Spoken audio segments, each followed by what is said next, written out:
सभी धर्म दर्शनों ने मोक्ष तत्व को अवश्य माना है, लेकिन जैन दर्शन का मोक्ष तत्व और अन्य दर्शनों के मोक्ष तत्व में काफ़ी अंतर दिखाई देता है। जैन दर्शन ने मोक्ष के लिए निराकुल रूप से माना है। मोक्ष की परिभाषा करते हुए जैन आचार्यों ने कहा है कि वह शुद्ध अवस्था आत्मा की, जिस अवस्था में कर्म नोकर्म आदि न हो और निराकुल शाश्वत अक्षय स्वाधीन सुख की प्राप्ति हो, उसे मोक्ष कहते हैं। मोक्ष से स्थान विशेष को इंगित करना मोक्ष की अधूरी जानकारी देना है। मोक्ष के लिए सबसे पहली आवश्यकता इस बात की होती है कि मोक्ष कहीं बाहर नहीं है, मोक्ष हमारे भीतर ही है। ये बात एक अलग है कि आत्मा जिस समय मुक्त अवस्था को प्राप्त हो जाती है तो वह उस आत्मा में उठाव पैदा हो जाता है, ऊर्ध्व गति उसकी होने लगती है और ऊर्ध्व गति यहाँ तक हो जाती है कि वह एक लोक के अंत भाग में जाकर के स्थिर हो जाते हैं। इसी के लिए ही हमारे जैन आचार्यों ने मोक्ष तत्व कहा है।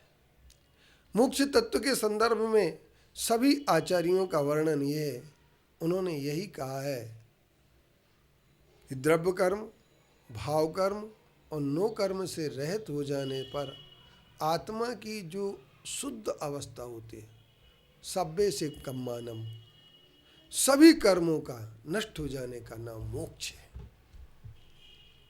और इसी तरीके से मोक्ष को मानना चाहिए, लेकिन मोक्ष को विपरीत रूप में मानने वाले बहुत सारे लोग हैं जो अपनी अपनी दृष्टि से मोक्ष की विवेचनाएं किया करते हैं, लेकिन उनकी मोक्ष की विवेचनाएं अधूरी या भटकाने वाली होती हैं।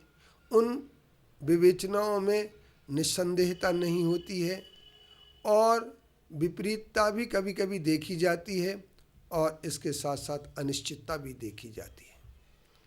लेकिन जो विपरीतता, अनिश्चितता और संदेह से परे होते हैं, ऐसा मोक्ष का स्वरूप जब जान लेते हैं कि आत्मा के अंदर ऐसा परिवर्तन होना, लिबर्टेशंस आना चाहिए कि जिससे आत्मा सदैव के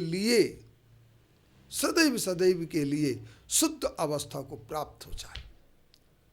तो सबसे पहले नंबर मोक्ष के लिए हमें ये देखना पड़ेगा, द्रव्य कर्म निरोधेनो भाव कर्म निरुद्धते।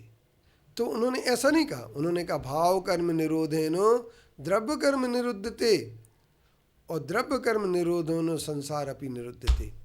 भाव कर्म सबसे पहले अगर निरोध को प्राप्त हो जाते हैं, राग द्वेष मोह की परिणति अगर हमारी समाप्त हो जाती है, तो राग द्वेष और मोह की परिणति समाप्त होने के बाद हमारी आत्मा की शुद्ध अवस्था प्राप्त हो जाती है।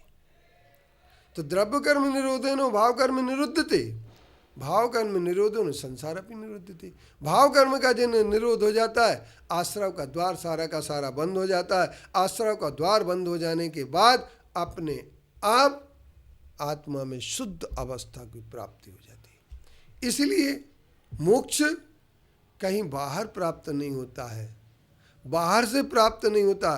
बाहरी परिवर्तन का नाम मोक्ष नहीं है, मोक्ष अंतरंग परिवर्तन का नाम मोक्ष है। जब हम अपने अंदर से राग द्वेष मोह के भाव को बाहर निकाल देते हैं तो उसी समय जाकर के आत्मा में परिवर्तन हो जाता है। और इसलिए निराकुल मोक्ष की स्वीकृति जिन्होंने अभी तक नहीं की है, वे मोक्ष तत्व की भूल में पड़े हुए हैं। 7 तत्वों की भूल के अंतर्गत हम ये कह सकते हैं, सिर्फ 30 सेकंड के अंदर अगर हम कोई बात कह दें तो वह यह कह सकते हैं कि अपने अंदर के अहंकार ममकार को जब तक हम पाले रहते हैं तब तक जीव तत्व की भूल होती है। शरीर की उत्पत्ति को आत्मा की उत्पत्ति मानने पर अजीब तत्व की भूल होती है। और राग आदि जो प्रगट में दुख देने वाले हैं उनके लिए यदि हम सुख का कारण मानते हैं तो यह आश्रव तत्व की भूल होती है। पुण्य और पाप के उदय में यदि हम हर्ष और विषाद करते हैं तो ये बंध तत्व की भूल होती है। और यदि हम आत्मा के हित के कारण जो वैराग्य, ज्ञान और वैराग्य है, उस ज्ञान और वैराग्य को यदि हम सुख का कारण मानते हैं, दुख का कारण मान लेते हैं, तो निश्चित तौर पर ये संवर तत्व की भूल है। और यदि इच्छा का निरोध नहीं कर पाते तो निर्जरा तत्व की भूल है। और मोक्ष के सही स्वरूप को नहीं समझ पाना मोक्ष तत्व की भूल है। इन तत्वों की भूलों से ऊपर उठ करके हमें तत्व का यथार्थ सिद्धांत करके सम्यक दृष्टि बनना चाहिए।